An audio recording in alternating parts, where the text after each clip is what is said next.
एक बार फिर आम के रोजे के साथ आपके साथ है।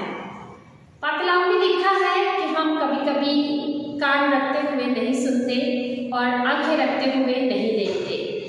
आज आम के रोजे में हम कोशिश करेंगे कि हम नज़रअंदाजी करने से गुरेज करें।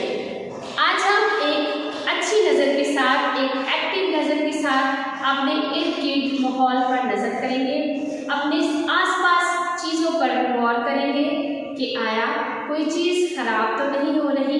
जैसे कि आप अपनी फ्रिज में, अपने किचन में नज़र कर सकते हैं, अपने घर में, अपने कमरे में नज़र कर सकते हैं कि कोई ऐसी चीज़ तो नहीं जिसको मेरी तवज्जो की ज़रूरत है और वो मेरी तवज्जो के बगैर ख़राब होती जा रही है।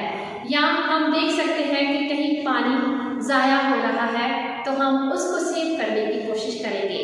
कहीं बिजली बहुत ज़्यादा बेवजह इस्तेमाल हो रही है तो हम उसको भी सेव करने की कोशिश करेंगे।